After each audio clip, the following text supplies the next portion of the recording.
ഈശോയിൽ സ്നേഹമുള്ളവരെ,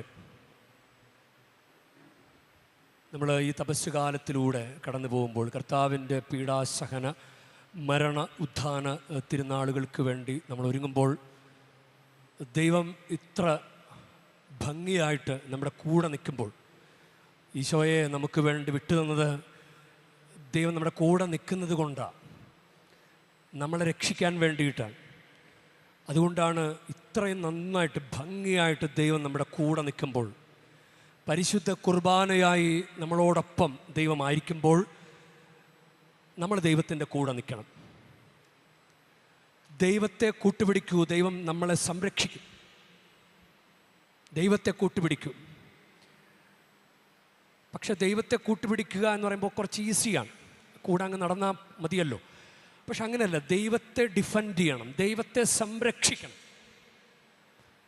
ദൈവത്തെ സംരക്ഷിക്കണം, ദൈവവിശ്വാസത്തെ സംരക്ഷിക്കണം.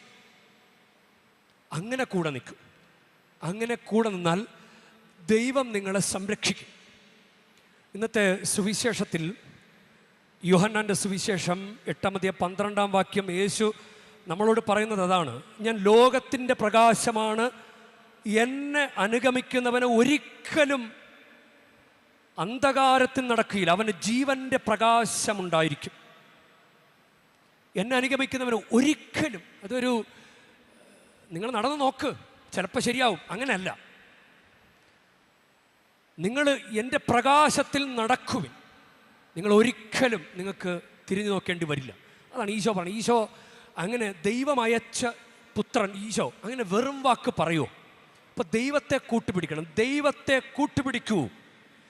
ഇനി സുവിശേഷത്തിൻ്റെ ഓരോ ഭാഗങ്ങൾ നോക്കുമ്പോൾ ഇന്നത്തെ ഈശോ പിതാവിനെ കൂട്ടുപിടിച്ച് സംസാരിക്കുന്നുണ്ട്. അവർ വിശ്വസിക്കുന്നില്ല.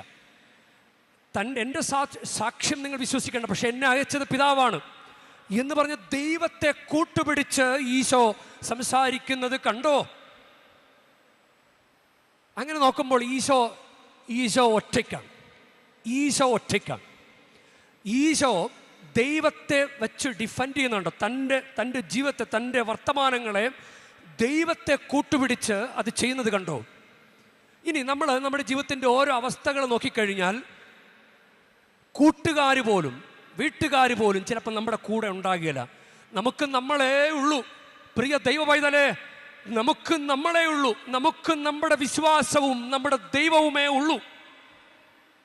നീ നിൻ്റെ ജീവിതത്തിൻ്റെ ചില നിർണായകമായ ഘട്ടങ്ങളിലൂടെ കടന്നു പോയാൽ നിനക്കത് മനസ്സിലാക്കും. നിനക്ക് ദൈവമേ ഉള്ളൂ, നിനക്ക് നിൻ്റെ വിശ്വാസമേ ഉള്ളൂ. എന്നിട്ടും നമ്മൾ ഡിഫെൻഡ് ചെയ്യുന്നില്ലല്ലോ. ഇല്ല, ഞാനിങ്ങനെ ശ്രദ്ധിക്കാൻ, നല്ല ഉറക്കെ പള്ളിക്കകത്ത് ഫോൺ ചെയ്ത് ആളുകൾ പ്രാർത്ഥിച്ചുകൊണ്ടിരിക്കുമ്പോൾ സംസാരിച്ചുകൊണ്ടിരിക്കുന്നയാള് ദേവാലയത്തെ ഡിഫെൻഡ് ചെയ്യുന്നുണ്ടോ? ചെറിയ കാര്യമാണ്. ചെറിയ കാര്യത്തിൽ പോലും ദേവാലയത്തെ, ദൈവിക സാന്നിധ്യത്തെ, പരിശുദ്ധ സക്രാരിയെ ഡിഫെൻഡ് ചെയ്യാൻ പറ്റുന്നുണ്ടോ? നീ ദൈവത്തെ ഡിഫെൻഡ് ചെയ്യുക എന്ന് പറഞ്ഞാൽ പ്രതിരോധിക്കുക, സംരക്ഷിക്കുക, കാവൽ നിൽക്കുക എന്നൊക്കെയാണ് അർത്ഥം. കാക്കുക, ദൈവത്തെ കാക്കുക, ദൈവവിശ്വാസത്തെ സംരക്ഷിക്കുക എന്നൊക്കെയാണ് അതിൻ്റെ അർത്ഥം. അപ്പോൾ ഇന്നത്തെ ഒന്നാം വായനയിൽ നമ്മൾ കേൾക്കുന്നില്ല, സൂസന്ന കർത്താവിൽ ആശ്രയം അർപ്പിച്ചു. ദാനിയേൽ പ്രവാചന പുസ്തകം 13:35 കർത്താവിൽ ആശ്രയം അർപ്പിച്ചു. എന്നിട്ട് ഈ ഓരോ പ്രതിസന്ധി ഘട്ടങ്ങളിലും അവളുടെ പ്രാർത്ഥന കൂട്ടി. അത് 13:42 അവൻ ഉച്ചത്തിൽ നിലവിളിച്ച് പ്രാർത്ഥിച്ചു. 42 അവൾ അപ്പോൾ സൂസന്ന അത്യുച്ചത്തിൽ നിലവിളിച്ച് പറഞ്ഞു, നിത്യനായ ദൈവമേ, രഹസ്യങ്ങളെ വിവേചിക്കുന്നവനെ, വസ്തുക്കൾ ഉണ്ടാകുന്നതിന് മുമ്പ് തന്നെ അവയെ അറിയുന്നവനെ എന്ന് വിളിച്ച് പ്രാർത്ഥിച്ചു. ഉറക്കെ പ്രാർത്ഥിച്ചു, ദൈവത്തെ വിളിച്ച് പ്രാർത്ഥിച്ചു. 44 കർത്താവ് അവളുടെ നിലവിളി കേട്ടു. ഇതാണ് ദൈവാശ്രയം. ദൈവത്തെ സംരക്ഷിക്കുക, ദൈവത്തെ ഡിഫെൻഡ് ചെയ്യുക, ദൈവത്തെ കൂട്ടുപിടിക്കുക എന്ന് പറഞ്ഞു കഴിഞ്ഞാൽ ഇതാണ്. ദൈവത്തെ കൂട്ടുപിടിക്കുക. നീ പതറിപ്പോകരുത്. നിനക്ക് തടസ്സങ്ങളുണ്ടായാലും, നീ ആഗ്രഹിക്കുന്ന ഒന്നും നടന്നില്ലെങ്കിലും നീ ദൈവത്തെ വിട്ട് കളയരുത്. നമ്മൾ വായന കേട്ടതല്ലേ, അങ്ങനെ ദൈവത്തെ വിട്ടുകളഞ്ഞില്ല. അതാണ് സങ്കീർത്തനം 34:6. ഈ എളിയവൻ നിലവിളിച്ചു കർത്താവ് കേട്ടു. എളിയവൻ നിലവിളിച്ചു കർത്താവ് കേട്ടു. ഇനി അപ്പോൾ ദൈവം ചെയ്ത ഒരു കാര്യം നോക്കിക്കേ. ദാനിയേൽ എന്ന ഒരു ബാലനിൽ പരിശുദ്ധാത്മാവ്, ദൈവത്തിൻ്റെ ആത്മാവ്, പരിശുദ്ധനായ ആത്മാവിനെ കർത്താവ് ഉണർത്തി. ബാലന്റെ പരിശുദ്ധമായ ആത്മാവിനെ കർത്താവ് ഉണർത്തി. അവൻ അവൾക്ക് വേണ്ടി വാദിച്ചു. ഇത് ദൈവത്തിൻ്റെ ഒരു ക്രമീകരണമാണ്. നമുക്ക് ചിലപ്പോൾ നന്നായിട്ട് പ്രാർത്ഥിച്ച് മുന്നോട്ട് പോയാൽ നമ്മൾ വിചാരിക്കും ദൈവം എന്ത് ചെയ്യാനാണെന്ന് ചോദിച്ചു കഴിഞ്ഞാൽ ദൈവം ആളെ ക്രമീകരിക്കും. അതുകൊണ്ട് വെറുതെ പ്രാർത്ഥിക്കാം, കർത്താവെ എൻ്റെ ജീവിതത്തെ സഹായിക്കാൻ 1-2 വ്യക്തികളെ എൻ്റെ നന്മ ആഗ്രഹിക്കുന്ന ആരെങ്കിലും എൻ്റെ മുന്നിൽ നിർത്തി സംരക്ഷിക്കണമേ, എന്നെ സഹായിക്കണമേ. ജ്ഞാനത്തിൻ്റെ പുസ്തകം 8-1 ഭൂമിയുടെ ഒരറ്റം മുതൽ മറ്റേ അറ്റം വരെ ദൈവിക ജ്ഞാനം സ്വാധീനം ചെലുത്തുന്നു. അവൾ എല്ലാ കാര്യങ്ങളും ക്രമീകരിക്കുന്നു. വേണ്ടതുപോലെ വേണ്ട സമയത്ത് നൽകാൻ കഴിവുള്ളവനാണ് ദൈവം. അതുകൊണ്ട് നമ്മൾ ഇട്ടച്ച് പോകരുത്. ജ്ഞാനത്തിൻ്റെ പുസ്തകം തന്നെ 2-ാം അധ്യായം 22-ാം വാക്യത്തിൽ നമ്മൾ കേൾക്കുന്ന ഒരു വചനമാണ്, ദൈവത്തിൻ്റെ നിഗൂഢ ലക്ഷ്യങ്ങൾ അവർ അറിഞ്ഞില്ല, വിശുദ്ധിയുടെ പ്രതിഫലം പ്രതീക്ഷിച്ചില്ല. ഈ സൂസന്നയ്ക്ക് എങ്ങനെയാണ് ഈ ദൈവം എന്നെ രക്ഷിക്കാൻ പോകുന്നത് സൂസന്നയ്ക്ക് വല്ല പിടുത്തോണ്ടോ? അവൾ കർത്താവിനെ വിളിച്ചു, പക്ഷെ ദൈവം അത് ക്രമീകരിച്ചു. അവൾ വിചാരിക്കണം എൻ്റെ ജീവിതം പോയി, ഇനി പിടികൊടുക്കുന്നതാണ് നല്ലത് എന്ന് പറഞ്ഞ് അങ്ങനെ പിടികൊടുത്തിരുന്നു. വഴങ്ങാതെ അവർക്ക് പിടികൊടുത്തു. അവർക്ക് വഴങ്ങിയില്ല. അതാണ്, അവർക്ക് വഴങ്ങാതെ നിന്നുകൊടുത്തു. കുറ്റം വിധിക്കണമെങ്കിൽ വിധിച്ചോട്ടെ. അപ്പോൾ അതാണ്, അവൾ ദൈവത്തിൻ്റെ നിഗൂഢ ലക്ഷ്യങ്ങളെക്കുറിച്ച് അവൾക്കറിവുണ്ടായി. ആര് പറഞ്ഞു കൊടുത്തു? അവള് അങ്ങനെ കട്ടയ്ക്ക് കർത്താവിൻ്റെ കൂടെ നിൽക്കുന്നതിന് പ്രതിഫലമുണ്ടെന്ന് അവൾ പ്രതീക്ഷിച്ചു. അങ്ങനെ പ്രതീക്ഷിക്കണം മക്കളെ. ഈ തപസ് കാലത്തിലൂടെ കടന്നു പോകുമ്പോൾ കർത്താവിനെ മാറ്റി നിർത്തല്ലേ, കർത്താവിനെ കൂട്ടുപിടിക്കുക. കർത്താവിനെ കൂട്ടുപിടിക്കുന്നവന് പ്രതിഫലമുണ്ട്. അതുകൊണ്ടാണ് റോമാക്കാർക്ക് എഴുതിയ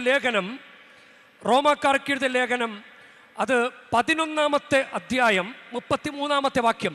ചിലപ്പോൾ വാട്സപ്പ് സ്റ്റാറ്റസ് ഒക്കെ ഇടാൻ പറ്റിയ നല്ല സുന്ദരമായൊരു വചനമാണ്. വചനം പഠിക്കുകയും ചെയ്യാം. റോമ 11:33.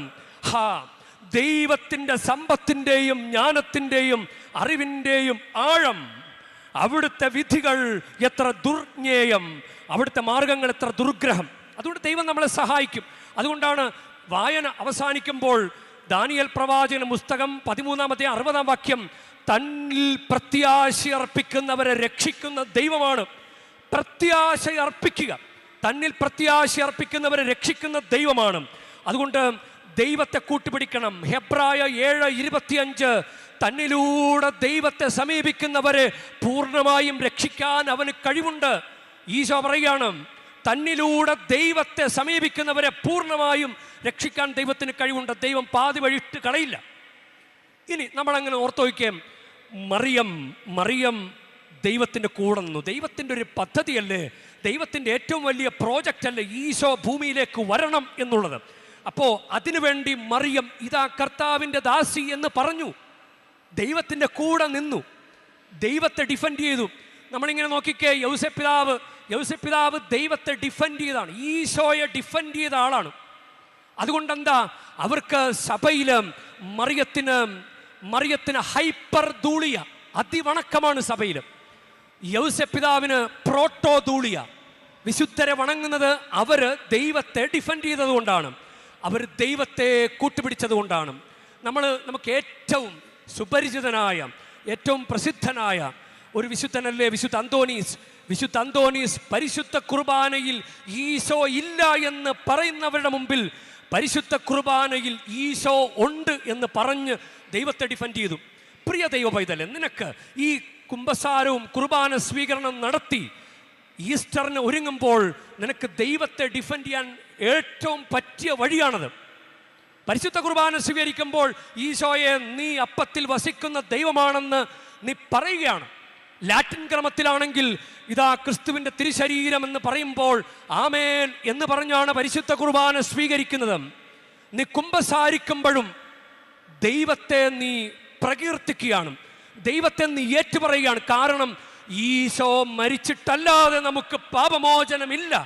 ദൈവ പൈതലേ, ദൈവപിതാവ് നമുക്ക് പാപമോചനം അനുവദിച്ചു തരുന്നത് ഈശോ കുരിശിൽ മരിച്ചത് കൊണ്ടാണ്.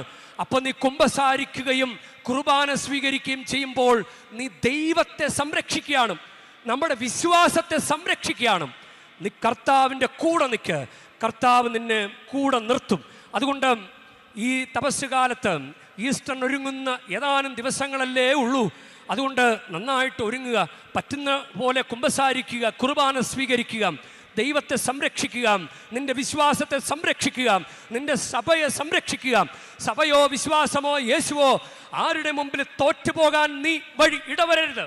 നീ ദൈവത്തെ ജയിപ്പിക്കാം. അപ്പം ദൈവം നിന്റെ ജീവിതത്തിൽ ജയിപ്പിക്കും.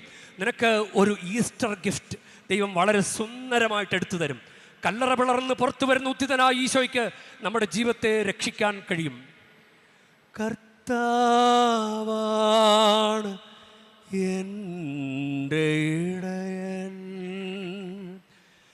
എനിക്കൊന്നിനും കുറവുണ്ടാവുകയില്ല. കർത്താവാണ്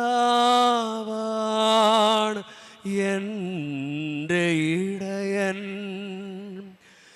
എനിക്കൊന്നിനും കുറവുണ്ടാവുകയില്ല.